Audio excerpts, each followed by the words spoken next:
chez les Bamileke, dans lequel je parle des rites d'offrande aux ancêtres et de l'importance de rester connecté à sa tradition.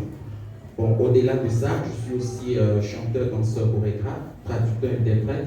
Bon, je fais un peu de... Et j'aime bien parler de l'Afrique. Je suis un fervent défenseur de l'Afrique parce que, sans vouloir m'affirmer comme panafricaniste, je dis toujours je suis africain, un Africain qui s'assume. C'est ainsi que je vous présente. Merci pour les applaudissements, c'est encourageant.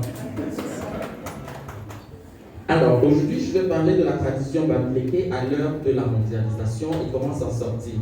Il serait bien de commencer par définir déjà ce qu'on attend par tradition. Je vais juste aborder un complément par rapport à ce qu'a dit ma collègue. Donc, on entend par tradition un ensemble de pensées et de pratiques qu'un peuple observe pour garder son identité et ses valeurs culturelles.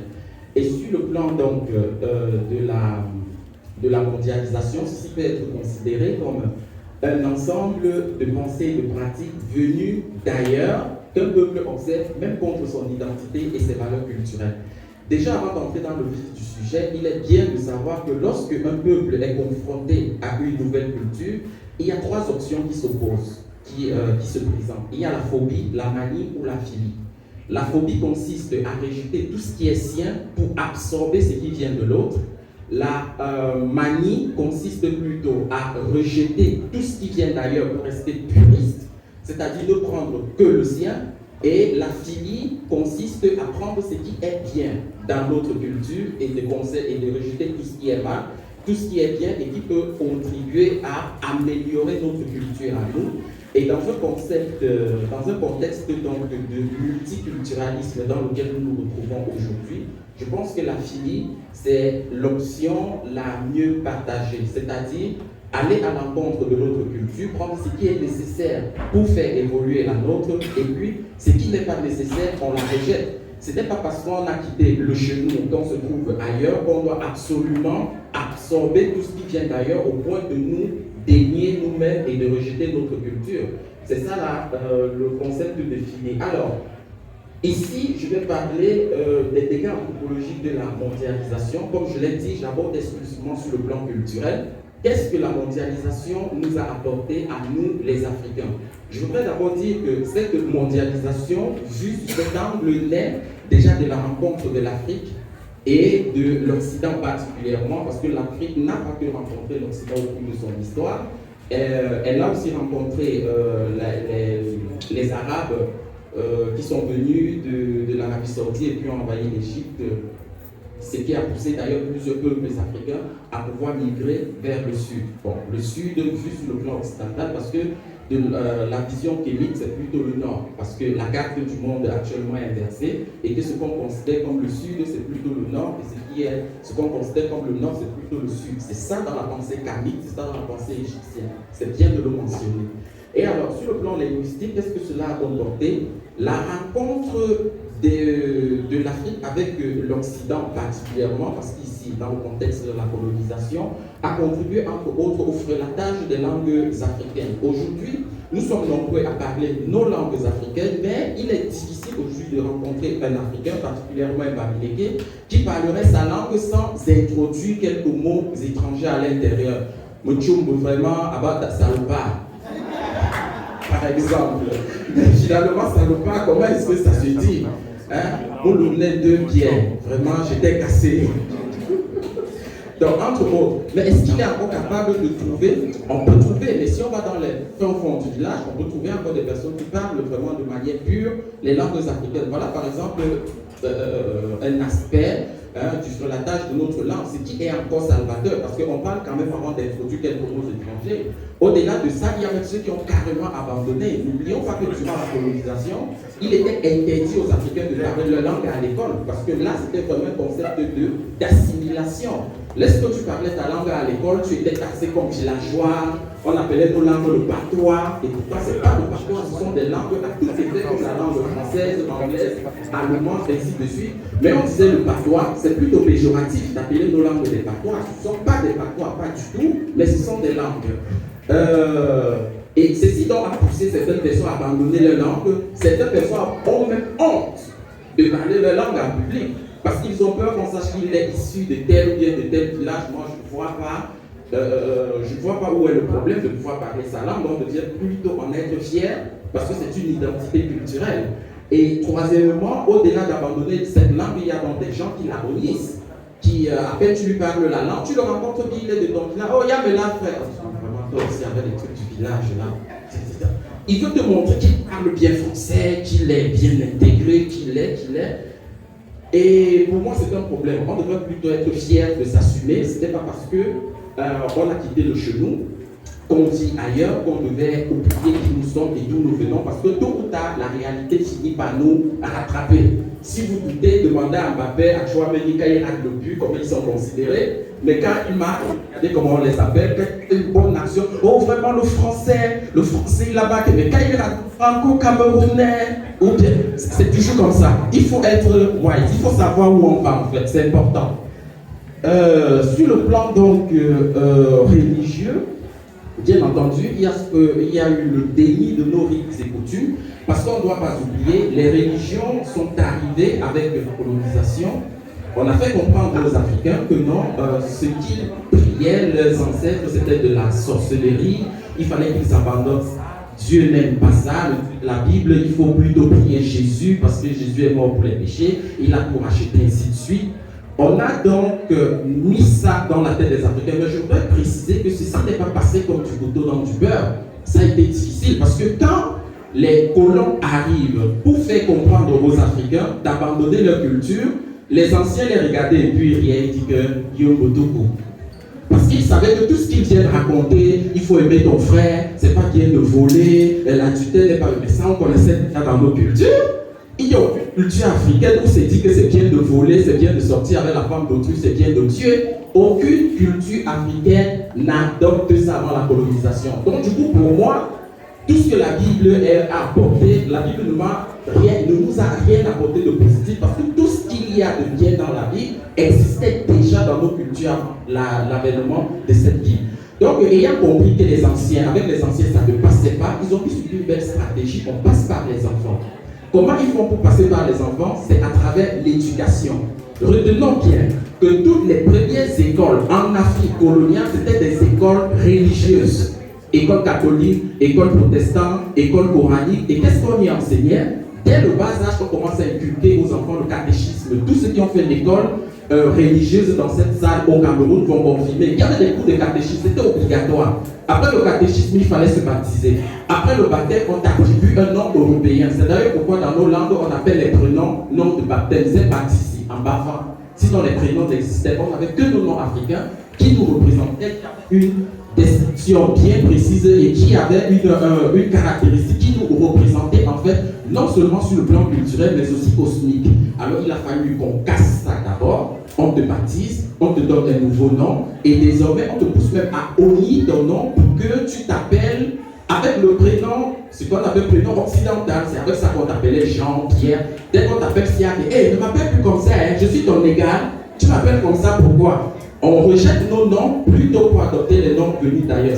Ce qui a poussé à c'est aussi un autre pan, n'est-ce pas, de ce dégât sur le plan religieux. Maintenant, la pratique et la promotion des religions importées, bien entendu, après avoir été formatés dans cela, les enfants à la longue qui ont grandi dans ces écoles religieuses commencent à rejeter la culture parce que cette culture est en contradiction avec ce que l'ancestralité enseigne. Parce qu'ils vont te dire à l'école, non, le maître a dit qu'on ne fait pas ci, le maître a dit qu'on ne fait pas ça, je ne peux pas faire ça parce que la Bible refuse, ainsi de suite. Et à partir de là, cela a commencé à créer des crises,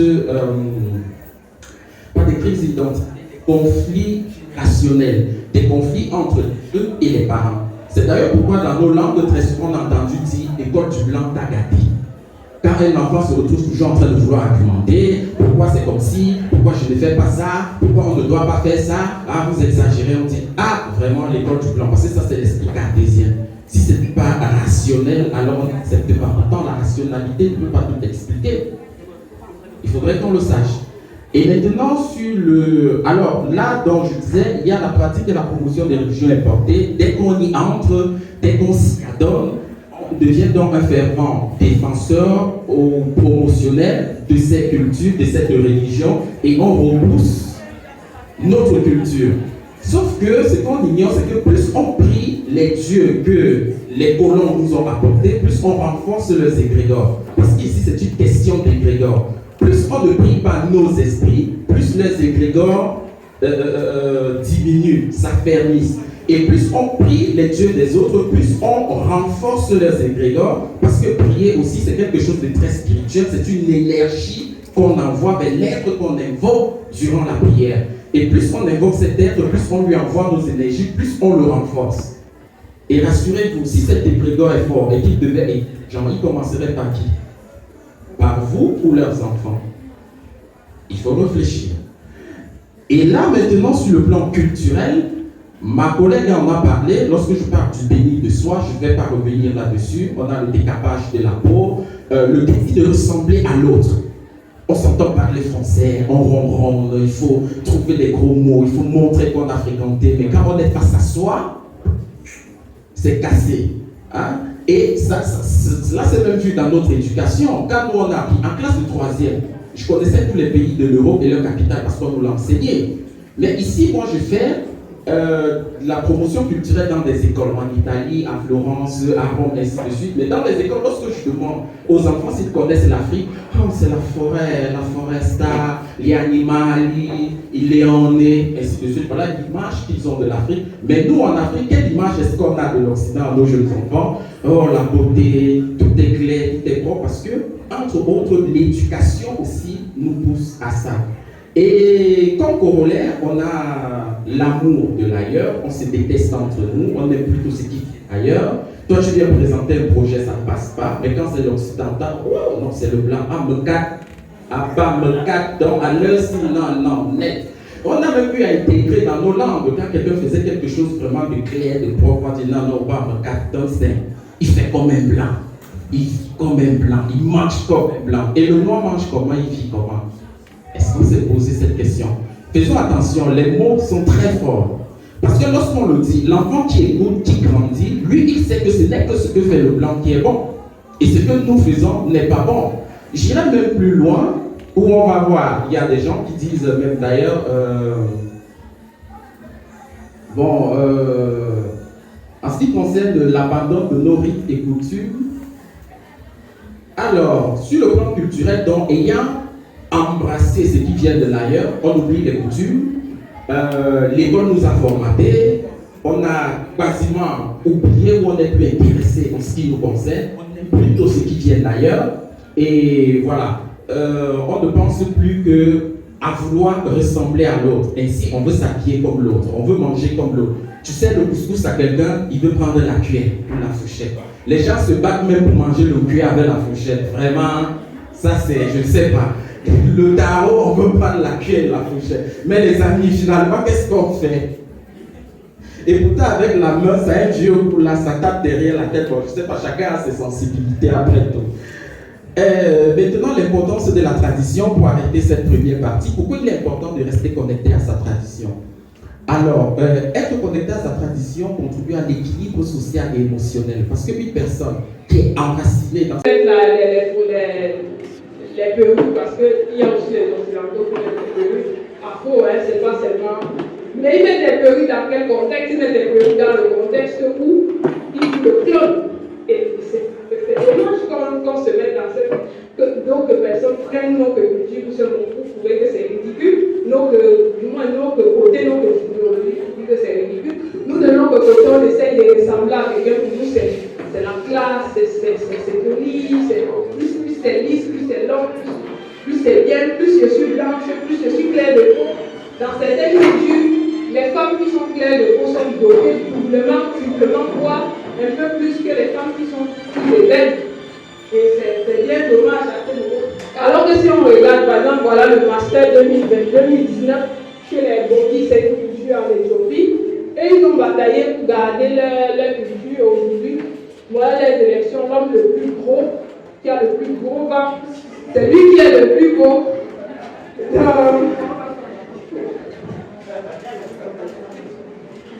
Donc,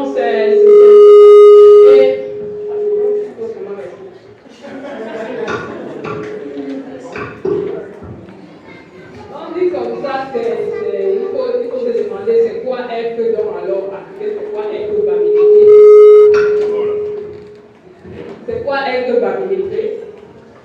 je dirais que Bamileke, c'est trois volets, c'est sur trois volets qu'il faut se baser. L'histoire. Nous allons probablement avoir un peu plus d'histoire approfondie par où nous sommes passés. Ensuite, il y a la culture, vu qu'on a passé le temps. Dans la culture, c'est ce qui nous permet de vivre, comme je l'ai dit, sur le long terme. Ça englobe, du moins si on voit par exemple le cas du mariage. Chez nous, dans nos traditions bamileke, nous on a le mariage, la polygamie. Ça fait partie de nos valeurs. Je ne vais pas juger la culture parce que toutes les cultures se valent et je ne suis pas en droit de juger une culture. Si on prend le cas de la polygamie, chez nous, avant comment était pratiquée la polygamie, ce n'est pas ce qui se passe aujourd'hui. Les hommes profitent du fait qu'il y ait le mot polygamie qui soit associé à la culture pour faire du désordre sexuel. Ce qui n'était pas le cas avant. C'était franchement la femme même qui demandait parfois, dans certains cas, je veux une co-épouse parce que je n'arrive pas à suffire à mon mari, je n'arrive pas à m'occuper totalement de mon foyer. Mais aujourd'hui, ce n'est plus le cas, que la femme soit d'accord, qu'elle ne soit pas d'accord, elle aura une co-épouse. L'homme profite aussi parfois, il dit bon, je suis en train de chercher ma deuxième femme. Du coup, je peux me permettre d'aller un peu partout et après on se transfère les maladies sexuellement transmissibles, les enfants non désirés qui se retrouvent au milieu, qui peuvent demain faire des mauvais choix et devenir des délinquants. Tout ça, c'est à cause d'un choc culturel parce que personne ne reconnaît plus sa place telle qu'elle avait été définie par la tradition, par nos anciens. Et d'un autre côté, on a la femme qui s'est nourrie des télénovelas, moi-même j'aimais les télénovelas, les Dalekers, les téléfilms, tout ça, qui a appris que à un certain moment, si on est tellement énervé contre son mari, on peut administrer une paire de claques, ce qui ne fait pas partie de notre culture. Une femme n'a pas le droit de poser la main sur son mari. Et aussi, il y a ce côté aussi qui s'est levé, qu'on appelle souvent le féminisme, où les femmes essayent de venir appliquer ce qui était plutôt lié à la discrimination sociale qu'on a. Par exemple, les femmes sont 20% moins payées que les hommes ici en France. C'était pour ça que c'est de militer pour le féminisme, mais pas venir faire le féminisme sur son mari. Et qu'est-ce qui se passe aujourd'hui? On observe une recrudescence de divorces dans notre communauté. Le taux de croissance des divorces dans la communauté africaine a explosé parce que